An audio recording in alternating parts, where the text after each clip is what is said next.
Hello everybody. आज के इस वीडियो में हम बात करने वाले हैं magnetic effect of electric current के बारे में। ये जो चैप्टर है इसमें से जितने भी इम्पोर्टेंट क्वेश्चंस हैं, जितने भी सवाल हैं जो कि महत्वपूर्ण हैं, जो कि बहुत सारे कॉम्पिटिटिव एग्जाम्स में पूछे जा सकते हैं। आपकी जितनी भी कॉम्पिटिटिव एग्जाम्स हैं, नीट होगी, JEE होगी या फिर CSIR, नेट, सेट, गेट, ये जो एग्ज़ाम्स रहती है, इन सारी कॉम्पिटिटिव एग्जाम्स के लिए आपको इस तरह के क्वेश्चंस की जानकारी होना बहुत ज़रूरी रहता है। तो इसलिए आज के इस चैप्टर में हम magnetic effect of electric current, ये जो चैप्टर है, इससे रिलेटेड जो भी क्वेश्चंस हैं, आसान से सवालों के हम जवाब ढूंढने की कोशिश करेंगे। तो चलिए स्टार्ट करते हैं। आपके लिए यहाँ पर मेरा पहला सवाल है, which is the only vector quantity from the following. निम्न में से कौन सी वेक्टर क्वांटिटी है? तो आपके पास ऑप्शंस है। Option number 1 current flowing in a metallic conductor, option number 2 है इलेक्ट्रोस्टैटिक पोटेंशियल, ऑप्शन नंबर 3 है charge on a capacitor and option number 4 है मैग्नेटिक इंडक्शन। तो देखिए इनमें से ये जो बाकी की 3 क्वांटिटी है, current, charge and electrostatic potential, ये जो 3 क्वांटिटीज है ये वेक्टर स्केलर क्वांटिटीज़ हैं। तो आपको यहाँ वेक्टर क्वांटिटी पूछी गई है। तो आपका सही जवाब है option number 4 magnetic induction. Magnetic induction ये जो है एक वेक्टर क्वांटिटी है। Okay, now next is the another one है आपके लिए यहाँ पर, the magnetic field inside a long solenoid is. इस सवाल आपको पूछा गया है, सोलेनॉइड के बारे में है। तो आपको पूछा है कि सोलेनॉइड के अंदर, किसी भी एक लंबे सोलेनॉइड के अंदर जो मैग्नेटिक फील्ड रहती है वो कैसी रहती है। तो आपके पास ऑप्शन है, option number 1 non uniform, option number 2 0, option number 3 uniform and option number 4 infinity. तो देखिए सोलेनॉइड के अंदर जो मैग्नेटिक फील्ड रहती है उसका सही जवाब है वो कैसी रहती है, वो यूनिफॉर्म रहती है, एक समान रहती है। So option number 3 is the correct one. Option number 3 आपका सही जवाब है, uniform. Now come to the next question. आपके लिए ये अगला सवाल है। आपका अगला सवाल है, the field produced inside a current carrying long solenoid does not depends on. I will repeat once again, the field produced inside a current carrying long solenoid does not depends on. किस पर depend नहीं रहती है। Option number 1 है the number of turns per unit length, option number 2 the current flowing through the coil, option number 3 the diameter of the solenoid and option number 4 permeability of the medium. तो इसका सही जवाब क्या है? इसका सही जवाब जानने के लिए आपके पास फॉर्मूला होना ज़रूरी है। अगर आपको फॉर्मूला पता है तभी आप इसका सही जवाब दे सकते हैं। तो देखिए इसका लिए आपके पास फॉर्मूला है B is equal to, B यानी कि magnetic field, B is equal to μ0 n I। Okay, तो ये आपके लिए फॉर्मूला है। अभी देखिए μ0 क्या रहता है? μ0 रहती है permeability of the medium, n रहता है number of turns per unit length and I जो रहता है वो होता है करंट। तो ये जो 3 चीज़ें हैं इस पे तो डिपेंड करती है, पर हमें पूछा गया है डज नॉट डिपेंड्स, किस पे डिपेंड नहीं करती। तो यहाँ पर option number 3 diameter of the solenoid, क्योंकि इस फॉर्मूले में कहीं पर भी आपको डायमीटर दिखाई नहीं गया है। Okay, so option number 3 is the correct answer. The diameter of the solenoid क्या है, इसका सही जवाब है। Now next question. आपके लिए अगला सवाल है, the unit of current element is. Current element जो रहता है उसका यूनिट क्या रहता है? अब देखिए करंट एलिमेंट का भी एक फॉर्मूला है। क्या है? करंट एलिमेंट क्या रहता है? I × dl। ये जो है एक करंट एलिमेंट रहता है। अब I क्या होता है? करंट होता है, उसका यूनिट क्या है? एम्पियर। और dl क्या है? dl लेंथ है, उसका यूनिट रहता है मीटर। सो इसका सही जवाब क्या है? यूनिट क्या है करंट एलिमेंट का? करंट एलिमेंट का यूनिट आपके पास होगा ampere metre. Option number 2 is the correct answer. Ampere metre is the unit of current element. Now come to the next question.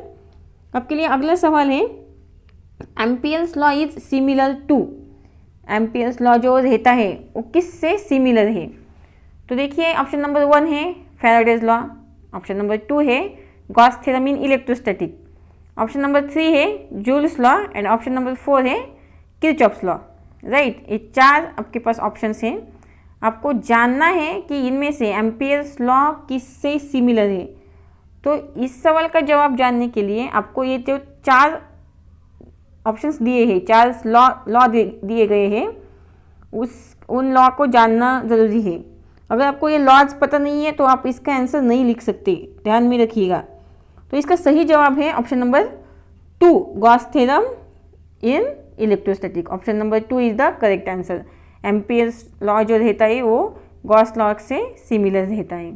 Okay, now next question, ये another question है। ये question जो है वो एमसीजी से रिलेटेड है। MCG यानी कि moving coil galvanometer, MCG moving coil galvanometer जो है इससे रिलेटेड है ये सवाल।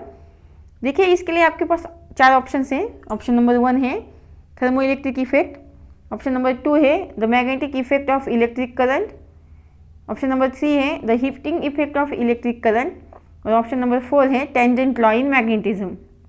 तो देखिए ये जो गैल्वेनोमीटर रहता है, मूविंग कॉइल गैल्वेनोमीटर, एक कौन सी प्रिंसिपल पे काम करता है? तो ये जो है ये option number 2 the magnetic effect of electric current पे काम करता है, राइट। क्योंकि जब वहाँ पर इलेक्ट्रिक करंट होता है तब वहाँ पर क्या डेवलप होती है? मैग्नेटिक फील्ड जनरेट होती है। ये प्रिंसिपल है हमारे इस चैप्टर का। तो ये जो मूविंग कॉइल गैल्वेनोमीटर है वो किस पे डिपेंड करता है, कौन सी प्रिंसिपल पे काम करता है? तो ये magnetic effect of electric current पे काम करता है। Okay, now this is the next question. ये क्वेश्चन है if a current is passed in a spring then, अगर किसी स्प्रिंग से हम करंट को पास करते हैं तो क्या होगा? देखिए ऑप्शन 4 है आपके पास। ऑप्शन नंबर 1 है it is compressed, option number 2 it gets expanded, option number 3 it performs a vertical simple harmonic motion, SHM means simple harmonic motion, and option number 4 है रिमेन्स अनचेंज्ड। तो देखिए जो करंट होता है जब एक स्प्रिंग से पास होता है तो क्या होता है? Option number 1 is the correct answer, it is compressed. Okay, so ये ऑप्शन नंबर 1 आपका सही जवाब है इस क्वेश्चन के लिए। Now come to the next question. देखिए ये क्वेश्चन है टेस्ला के बारे में। यहाँ पर पूछा है 1 tesla is equal to, 1 tesla किस से समान रहता है? सो देखिए 1 tesla is equal to, 1 tesla जो रहता है वो हमेशा 1 न्यूटन पर एम्पियर मीटर से समान रहता है। 1 टेस्ला जो रहता है वो 1 न्यूटन पर एम्पियर मीटर से समान रहता है। ओके, ये इसका सही जवाब है option number 4। Next is the question the resistance of an ideal ammeter is. देखिए इस क्वेश्चन को ध्यान से देखिएगा क्योंकि बड़ा ही इंपॉर्टेंट क्वेश्चन रहेगा ये। The resistance of an ideal ammeter is, एक किसी भी आइडियल एमीटर का रेजिस्टेंस जो है वो कैसा रहेगा? अब देखिए आपको पता होना चाहिए कि एमीटर क्या है और एमीटर का यूज़ किस लिए होता है। जनरली एमीटर जो रहता है वो क्या है? एक ऐसा डिवाइस है, एक ऐसा मीटर है जो क्या करता है? करंट को मेजर करता है। किससे के लिए यूज़ किया जाता है? ये करंट को मेजर करने के लिए। तो करंट को मेजर करना ये एमीटर का काम है। तो देखिए हमें पूछा है कि इसका रेजिस्टेंस आइडियल एमीटर का कितना होता है।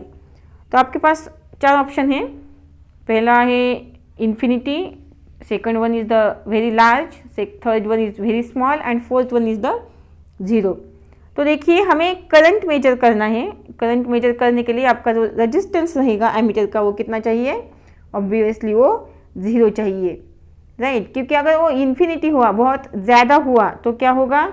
हमारा डिवाइस अच्छे से काम नहीं कर पाएगा, उसे हम आइडियल नहीं बोल सकते। तो हमें यहाँ आइडियल पूछा है, तो आइडियल के लिए यहाँ पर क्या है? 0 आपका सही जवाब है क्योंकि रेजिस्टेंस कितना चाहिए? 0 चाहिए। Okay, now come to the next. देखिए यहाँ पर ये जो सवाल है, इस सवाल में आपको पूछा है वोल्ट मीटर का रेजिस्टेंस कितना रहेगा। पहले क्वेश्चन में आपको पूछा था एमीटर का रेजिस्टेंस कितना रहेगा, अब पूछा है वोल्ट मीटर का रेजिस्टेंस कितना रहेगा, the resistance of an ideal volt meter. तो देखिए वोल्ट मीटर और एमीटर जो है इनका एग्जैक्टली अपोजिट आएगा क्योंकि एमीटर में जो था वहाँ पर आपका रेजिस्टेंस 0 था, यहाँ पर क्या होना चाहिए? रेजिस्टेंस जो है कितना चाहिए? इन्फिनिटी होना चाहिए क्योंकि ये दोनों एग्जैक्टली अपोजिट है। तो यहाँ पर जो वोल्ट मीटर रहेगा उसका जो रेजिस्टेंस रहेगा वो कितना रहेगा, इन्फिनाइट रहेगा। सो option number 2 is the correct one. Option number 2 is the infinite. तो रेजिस्टेंस कितना रहेगा इसका, इन्फिनाइट रहेगा। Okay, now this is the next question. A moving coil volt meter measures, जो मूविंग कॉइल वोल्ट मीटर रहता है, देखिए हमने एमसीजी देखा, मूविंग कॉइल गैल्वेनोमीटर देखा। गैल्वेनोमीटर क्या करता है, करंट मेजर करता है। उसी तरह हमारे पास है moving coil volt meter, MCV।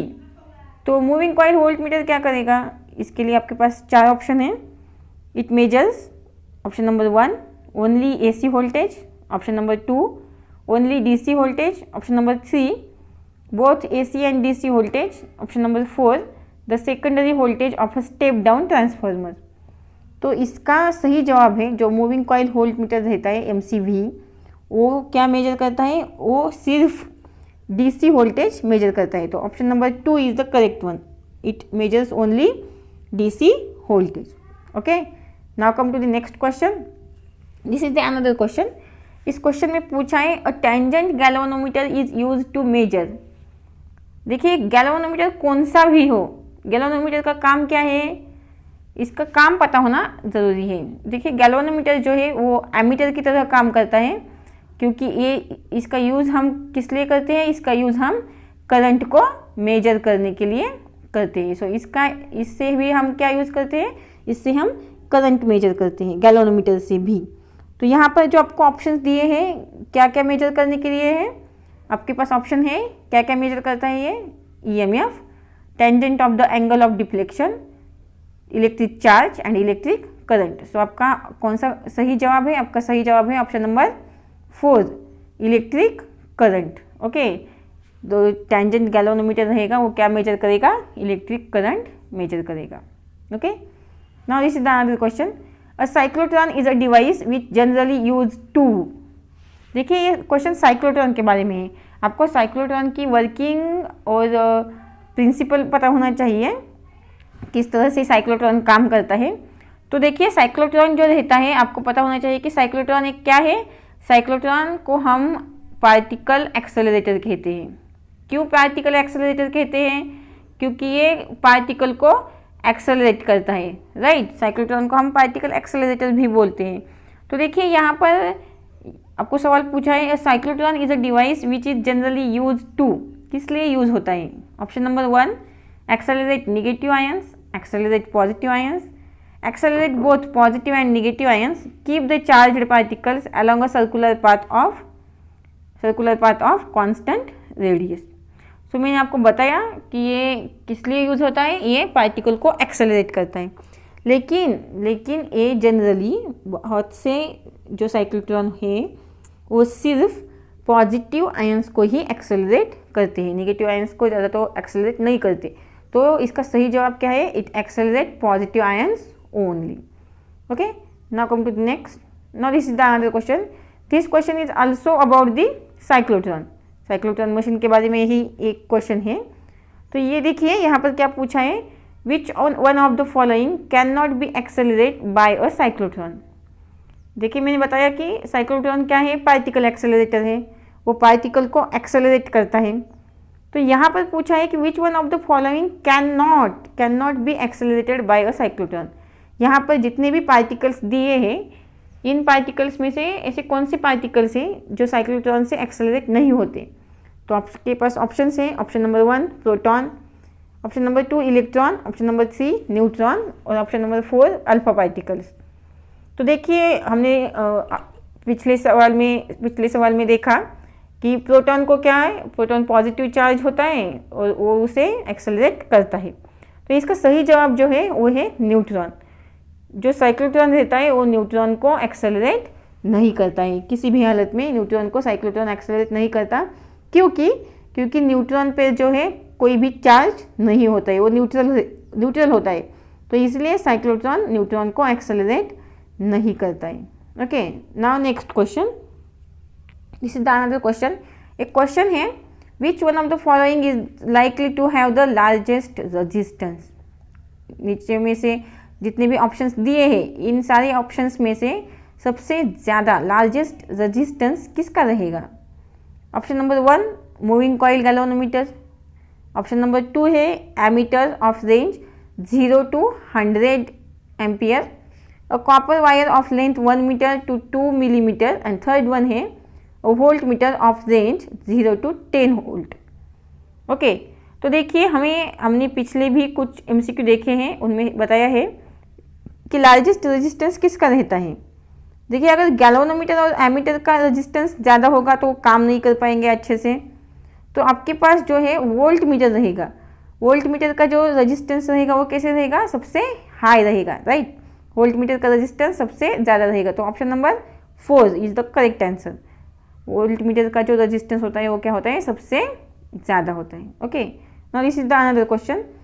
The magnetic field inside a solenoid, किसी भी एक सोलेनॉइड के अंदर जो मैग्नेटिक फील्ड रहती है उसके बारे में ये सवाल है। तो ऑप्शन नंबर 1 है directly proportional to its length. Option number 2 है inversely proportional to the total number of turns. Option number 3 है directly proportional to the current. Option number 4 है inversely proportional to the square of the current. देखिए हमने इसका formula भी देखा था। क्या फॉर्मूला रहता है the magnetic field inside of solenoid का, तो आपके पास फॉर्मूला है B is equal to μ0 n I। ये फॉर्मूला है आपके पास। तो देखिए यहाँ पर आपको पूछा गया है मैग्नेटिक फील्ड किस पे मैग्नेटिक फील्ड के बारे में ये सवाल है। मैग्नेटिक फील्ड कैसा रहेगा, तो directly proportional to its length. इस क्वेश्चन इस फॉर्मूले में देखिए यहाँ पर लेंथ तो है ही नहीं। इन्वर्सली प्रोपोर्शनल का तो सवाल ही नहीं पैदा होता क्योंकि यहाँ पर इन्वर्सली प्रोपोर्शनल में कुछ है ही नहीं। Directly proportional to the current. Okay, so यहाँ पर देखिए यहाँ पर क्या है I यानी कि करंट।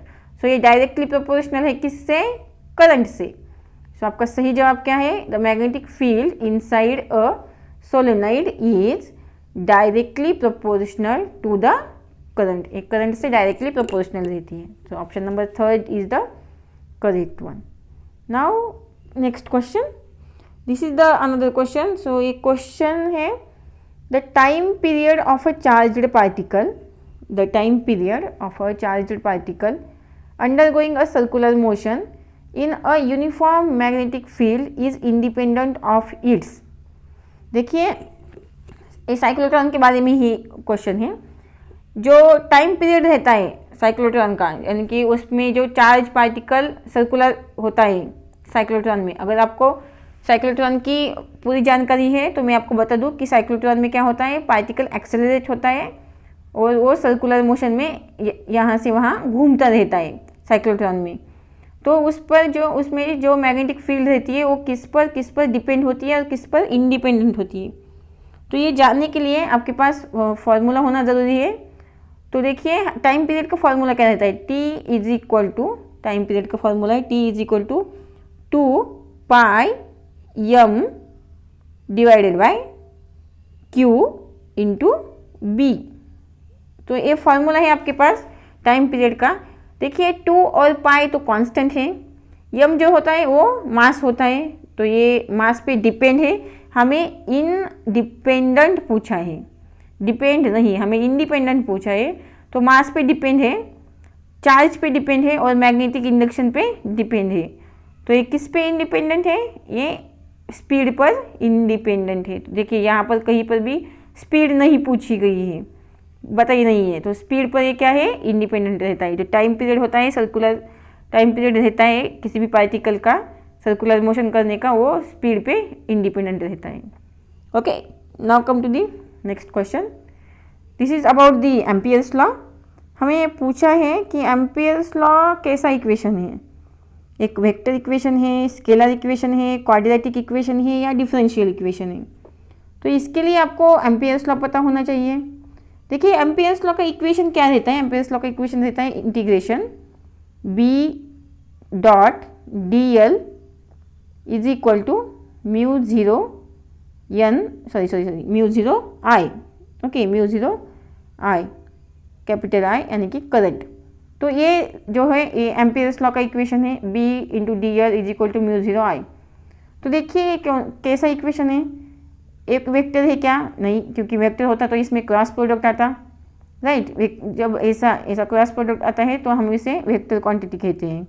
तो यहाँ पर वेक्टर नहीं है, यहाँ पर क्या है, डॉट प्रोडक्ट है। तो डॉट किसके लिए रहता है, डॉट जो है वो स्केलर इक्वेशन है, स्केलर के लिए रहता है, राइट। तो इसका सही जवाब क्या है, ये कैसा इक्वेशन है, एक स्केलर इक्वेशन है, क्योंकि इसमें डॉट प्रोडक्ट का यूज हुआ है। तो ये एम्पियर्स लॉ कैसा है, amperes law option number second और स्केलर इक्वेशन है। So this is all about the some important questions regarding the chapter magnetic effect of electric current. अगर आपको ये वीडियो अच्छा लगा हो तो इस वीडियो को सब्सक्राइब करें और एक लाइक कर दीजिए। और ऐसी ही फिजिक्स से रिलेटेड और भी जानकारी अगर आपको चाहिए तो हमारे इस चैनल से जुड़े रहिए। तो एक लाइक और सब्सक्राइब कर दीजिए। Thank you very much.